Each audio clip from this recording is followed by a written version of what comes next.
Baik, selanjutnya melalui video ini Bapak akan menjelaskan uh, kelanjutan dari apa yang sudah kita diskusikan di video yang pertama. Pada video yang pertama, saya sudah menjelaskan bahwa ada 5 komponen di dalam organisasi itu. Yang pertama adalah sistem sosial, gitu kan ya. Dia adalah sistem sosial dan dia juga ada group of people, ada orang di dalamnya yang 2 orang atau lebih. Jadi kalau satu itu tidak memenuhi syarat gitu ya. Karena dia harus kelompok. Namanya kelompok itu kan lebih daripada satu gitu. Yang kedua, dia juga harus structural cooperation. Dia harus terstruktur, dia harus terkoordinasi. Tahu siapa ketua, gitu kan? Siapa sekretarisnya, gitu. Siapa bendaharanya, siapa ketua bidang A, bidang B, bidang C. Kalau kemudian tidak jelas siapa ketuanya, nah itu tidak memenuhi syarat tuh disebut organisasi karena tidak jelas strukturnya, kerjasamanya, gitu ya. Nah, selanjutnya yang sudah saya jelaskan juga adalah tentang tujuan. Nah, saya tidak tahu selama ini saya melihat gitu ya, pemantauan saya, sepengetahuan saya, kita cenderung fokus kepada common goal-nya, tujuan umumnya, tujuan organisasi. Kita selalu menjelaskan kepada tim, kepada anggota bahwa inilah tujuan organisasi. Tetapi seringkali kita melupakan tujuan individu, individual goal. Setiap orang, seperti yang saya jelaskan di video pertama, bahwa setiap orang punya misi-misi tertentu ketika ingin masuk ke organisasi. Punya keinginan sendiri. Yang itu berbeda. Ada yang mau A, ada yang mau B, ada yang mau C. Nah, sehingga organisasi yang baik sebenarnya adalah organisasi, kalau saya analogikan, dia uh, seperti gula, ya, yang didatangi oleh semut-semut. Semut yang datang cari gula. Bukan gula yang kemudian datang nyari semut. Nah, selama ini kan organisasi itu yang membutuhkan kader. Wah, kita kekurangan kader nih. Kita kekurangan anggota nih. Gimana caranya? Gitu kan. Nah, tapi kalau organisasi ini menjadi sesuatu yang menarik, gitu. Jadi ibarat kayak rumah makan, gitu kan. Orang tahu bahwa di rumah makan ini menyajikan apa yang dicari, orang akan datang. Terbukti enak, terbukti lezat, gitu kan, orang akan datang. Tanpa kemudian kita mencari ke sana kemari, gitu kan. Kalau kemudian organisasi ini sudah matang dan dia bisa menyajikan menu apa yang kemudian dicari orang, orang akan datang dengan sendirinya. Nah, ini adalah tantangan kita sebagai seorang pemimpin. Bagaimana kemudian kita dengan tim menjadikan organisasi ini menjadi sesuatu yang interest, ya, a student interest, sesuatu yang kemudian menarik untuk diikuti. Orang kemudian berbondong-bondong ikut organisasi karena mereka yakin bahwa saya bisa jadi A, saya bisa jadi B, saya bisa jadi C yang saya inginkan. Nah, tetapi kemudian perlu juga kita pahami bahwa kita harus punya ini untuk menjadi organisasi itu menarik untuk orang lain. Apa itu? Budaya organisasi. Atau dengan kata lain, identity, identitas atau culture organization. Kita harus punya karakteristik khas. Itu juga penting. Walaupun ini sebenarnya belakangan ya. Ini belakangan hadir sebenarnya budaya organisasi ini. Secara teoritis ya, secara teorinya itu belakangan hadir. Boleh sedikit saya sampaikan bahwa ini adalah salah satu teori yang disampaikan melalui beberapa kumpulan-kumpulan referensi yang saya kumpulkan, gitu ya, bahwa ada yang bernama tokoh Bernard ya, um, bukan Bernard, Richard Draft ya. Richard Draft ini yang kemudian menambahkan satu esensi dalam organisasi yang menurut dia penting yang hari ini akan kita diskusikan. Nah, selanjutnya kalau kita sudah clear di komponen organisasi, maka kita lanjut ke budaya organisasi ya. Apa itu budaya organisasi? Budaya organisasi itu punya esensi dasarnya ya. Dia punya 3 mazhab juga gitu ya, atau dengan sebutan mazhab lah saya bilang ya. Pertama adalah ideational school ya, yang kedua adalah adaptationist school, yang ketiga adalah realist school. Nah, apa budaya atau mazhab-mazhab ini? Oke, kita lanjut. Nah, yang pertama adalah ideational school. Apa ideational school itu? Jadi, mazhab pertama ini adalah orang yang memahami atau mazhab yang memahami, memberikan penjelasan bahwa budaya organisasi itu adalah sistem makna yang diterima secara terbuka dan kolektif. Nah, artinya begini, sistem makna itu kan adalah sesuatu yang kemudian menjadi identitas. Gitu. Ada sistem makna yang kemudian dimiliki oleh organisasi, ada jaringan makna yang dimiliki oleh organisasi, yang kemudian makna itu bisa diterima secara terbuka dan kolektif oleh anggota-anggota organisasi.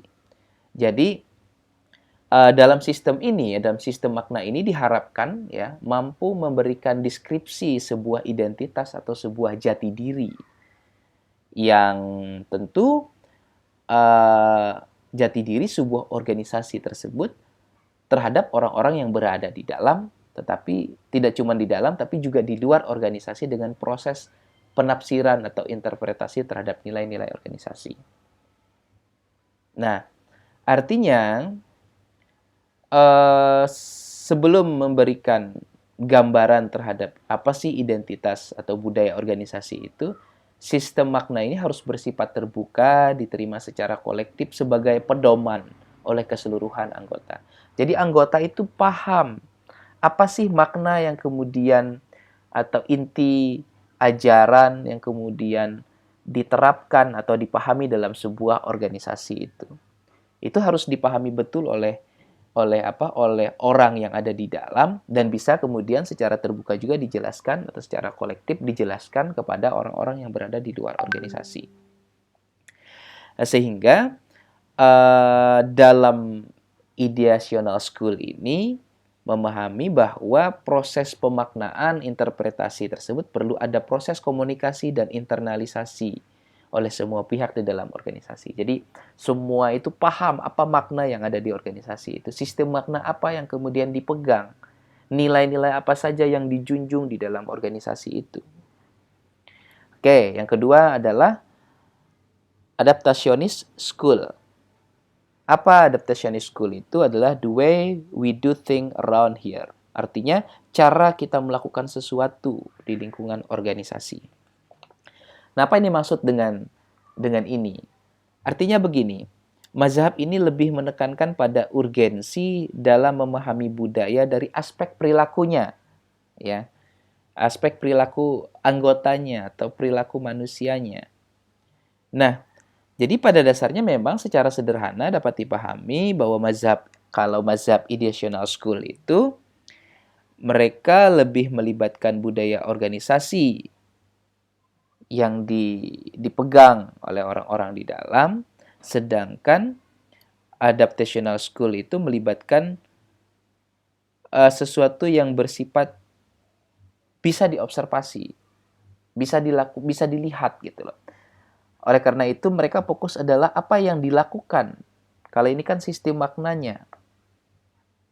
Jadi sederhananya kalau kita bisa membedakan, bisa memisahkan gitu ya. Kalau ini lebih kepada memahami inti ajaran, ideologinya, ajarannya.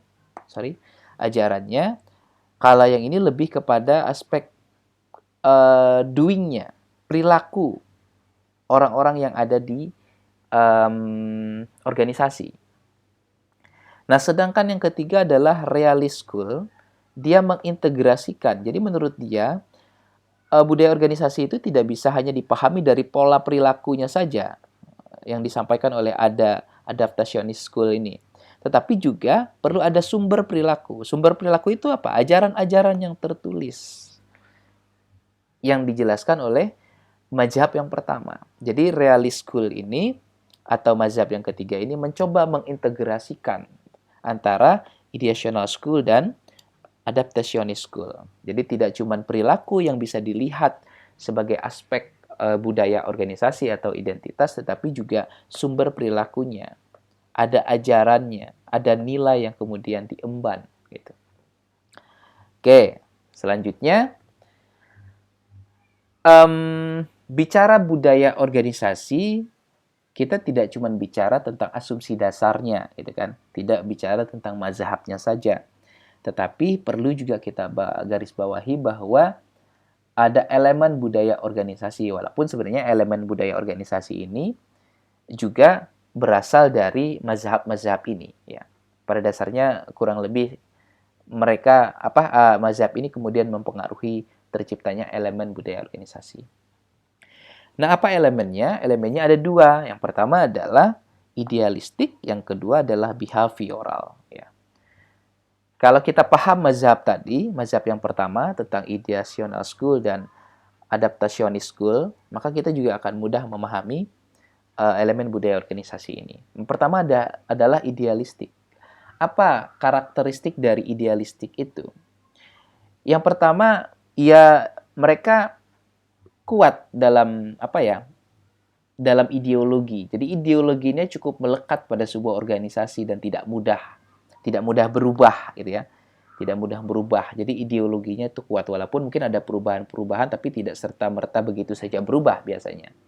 Nah, elemen budaya idealistik ini, budaya organisasi idealistik ini dia bersifat ideologis ya, kemudian dia tidak mudah berubah dan dia juga biasanya hidden dan elusif. Hidden itu tersembunyi, elusif itu terselubung. Nah, biasanya tidak nampak di permukaan, tidak dijelaskan. Tetapi biasanya bagi organisasi-organisasi yang cukup lama berdiri, elemen ini biasanya dinyatakan secara formal dan bersifat tekstual. Biasanya terlihat dari visi dan misi. ADART itu kan ada di ADART. Biasanya idealistiknya organisasi-organisasi yang sudah cukup lama berdiri, biasanya mereka merefleksikan idealistik ini atau ideologi mereka menjadi sebuah yang bersifat tekstual dan bersifat formal dalam bentuk misalkan ya tadi teks-teks bentuk visi dan misi organisasi. Sehingga bisa dipahami oleh keseluruhan anggota dan tidak lagi bersifat abstrak gitu kan. Jadi ideologinya itu sesuatu yang sudah bisa dibaca dan bisa dipahami secara tekstual dan kontekstual. Nah, elemen budaya organisasi yang kedua adalah behavioral. Behavioral itu apa? Behavioral itu kalau kita mengkaji dalam ilmu psikologi ya behavioral adalah perilaku, ya. Perilaku. Karakteristiknya jelas dari katanya aja bisa kita pahami bahwa behavioral itu dia bisa diobservasi dan dia bisa berbentuk fisik ataupun non fisik. Nah, jadi elemen behavioral ini adalah elemen yang bisa dilihat dan dia muncul ke permukaan, tidak seperti yang idealistik ya. Ke dalam bentuk sikap, bentuk perilaku anggota organisasi, bisa juga berbentuk struktur bangunan yang khas gitu kan, desainnya dan hal-hal lain yang melekat dari organisasi. Jadi elemen budaya organisasi ini ya yang behavioral ini itu adalah wujud representasi dari budaya ya, dari budaya yang dimiliki oleh sebuah organisasi itu. Jadi semuanya itu bisa berbentuk lambang, logo, jargon, cara komunikasi mereka, bahkan cara berpakaian mereka, pola perspektif mereka dalam berpikir, cara bertindak mereka, perilaku anggotanya itu bisa dilihat dengan kasat mata gitu. Kelihatan, oh kalau ini organisasi ini nih kalau pakaiannya begini nih. Oh kalau kalau tampilannya begini udah ketahuan nih, ini kayaknya nih aktif di organisasi ini nih. Nah, itu kan sesuatu yang bisa kemudian behavioral sifatnya, bisa diobservasi. Nah, itu saya kira mudah-mudahan bisa dipahami. Anda bisa sambungkan saja dengan apa? Dengan pengalaman Anda selama ini, organisasi kira-kira yang bersifat behavioral itu dilihat dari fisiknya ini, non fisiknya ini. Kemudian idealistik ini, ideologinya, udah kelihatan dari visi misinya gitu. Kalau yang sudah cukup tua organisasinya, mudah-mudahan bisa dipahami untuk elemen organisasi ya. Nah, ini yang terakhir, komponen budaya organisasi. Sebenarnya banyak ya, bicara tentang komponen budaya organisasi ini cukup banyak. Jadi saya mengambil yang cukup mudah dipahami dan yang saya juga saya adaptasi dalam saya melihat organisasi selama ini. Baik, yang pertama adalah involvement dimension, artinya dimensi involvement, keterlibatan. Apa komponen budaya organisasi itu? Pertama adalah keterlibatan mereka. Organisasi itu harus punya budaya. Kalau menurut beberapa tokoh tadi kan, ketika kita berbicara organisasi. Jadi perlu ada budayanya. Dia harus punya identitas khasnya. Jadi ketika orang berbicara organisasi A, maka orang sudah tahu nih bahwa organisasi ini gini nih. Karakternya jelas, cara berpikir mereka begitu. Identitas lambang mereka begini, gitu kan. Nah, komponen budaya organisasi itu bisa dipahami. Yang pertama adalah keterlibatan. Apa itu keterlibatan? Dimensi keterlibatan. Jadi, dimensi budaya organisasi involvement ini, jadi bagaimana tingkat partisipasi anggota organisasi dalam proses pengambilan keputusan. Nah, ini menjadi penting. Ketika Anda ingin menciptakan budaya yang khas, paling tidak ada satu komponen ini, gitu kan. Komponennya adalah involvement dimension, keterlibatan anggota dalam memberikan partisipasi mereka dalam pengambilan keputusan. Baik itu kebijakan atau permasalahan yang ada di dalam organisasi. Khususnya tentu yang berkaitan dengan bidangnya. Kecuali pada hal-hal tertentu, keputusan-keputusan tertentu memang mengharuskan ketua saja, itu kan. Itu beda cerita. Nah, kenapa ini penting? Jadi ini adalah terkait dengan efektivitas organisasi, di mana kalau kita sudah menerapkan budaya organisasi kita untuk melibatkan anggota dalam memutuskan keputusan-keputusan itu, ini kemudian mampu mendorong, ya, mempengaruhi efektivitas organisasi melalui proses-proses internal dan struktur formal organisasi. Jadi, ini bisa jadi membentuk budaya sebuah organisasi yang memiliki anggota dengan tingkat care mereka, kepedulian mereka yang tinggi, partisipasi mereka yang tinggi terhadap semua problem. Jadi mereka merasa dilibatkan, mereka merasa dihargai keberadaannya. Berbeda kalau organisasi yang ketika keputusan ketua semua, tidak pernah ada diskusi, itu kan itu akan menjadi menurunkan efektivitas organisasi. Tapi kalau kemudian keterlibatan itu seimbang gitu, pada hal-hal tertentu ya boleh saja ketua, ketika hal-hal yang memang mendesak boleh saja ketua, gitu kan. Tetapi keterlibatan anggota itu penting. Nah, yang kedua adalah konsistensi dimensi.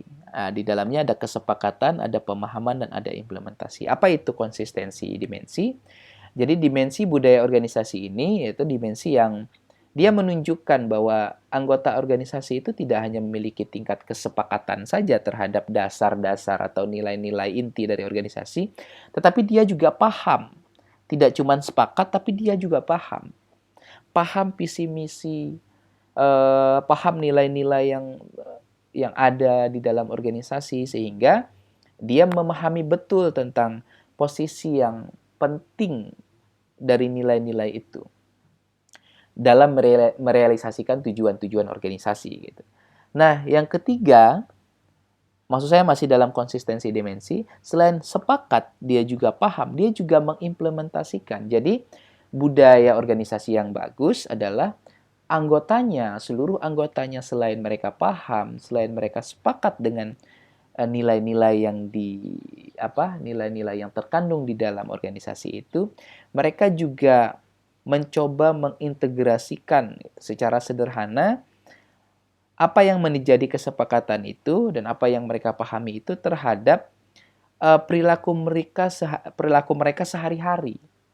Jadi mereka bersikap A tidak cuma pada kegiatan-kegiatan organisasi, tapi ketika mereka sudah keluar dari lingkup organisasi itu di kehidupan sehari-hari, mereka tetap melaksanakan itu. Itu yang disebut dengan budaya organisasi. Jadi ada identitas ketika orang melihat di luar, oh ini udah ketahuan nih cara bicaranya, gitu kan? Ada khas dari organisasi-organisasi tertentu. Kita kan sering lihat tuh, ada organisasi-organisasi tertentu yang memang punya ciri khas dalam dia bersikap sehari-hari, dalam dia berpikir sehari-hari. Dia lepas loh dari organisasi, dia tidak berada dalam kegiatan-kegiatan formal organisasi, tapi dalam keseharian dia bawa nilai-nilai itu ke dalam kehidupan dia sehari-hari. Nah, ini menarik. Yang ketiga adalah adaptability dimension atau adaptasi dan fleksibilitas. Nah, komponen yang ketiga menarik kalau kita bisa terapkan bahwa organisasi yang baik dia bisa beradaptasi dengan kondisi apapun. Dia fleksibel. Perubahan-perubahan itu tidak kaku strateginya, gitu ya. Tidak kaku cara-caranya. Berorganisasinya juga cara berorganisasinya dia mengikuti pergerakan, gitu, mengikuti perubahan-perubahan yang terjadi di lingkungan. Saya kira ini mudah dipahami. Yang keempat, mission dimension. Nah, ini berorientasi pada misi. Anggota harus paham apa itu misi, apa itu visi dari organisasi.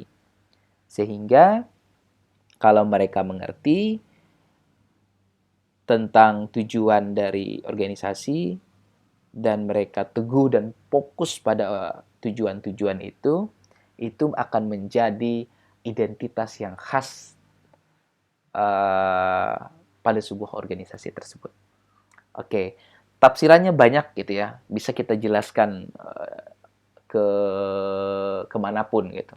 Artinya definisi dari budaya organisasi ini komponennya, ya walaupun sekali lagi saya jelaskan bahwa sebenarnya banyak komponen budaya organisasi, tetapi 4 ini adalah cukup mudah dipahami, yaitu involvement dimension, kemudian consistency dimension, yang ketiga adaptability dimension, dan ada yang keempat adalah mission dimension. Ya, artinya dengan kita bisa menerapkan komponen budaya organisasi ini, diharapkan Anda ketika berada di sebuah organisasi mampu memunculkan, mampu menunjukkan kekhasan identitas budaya organisasi kita.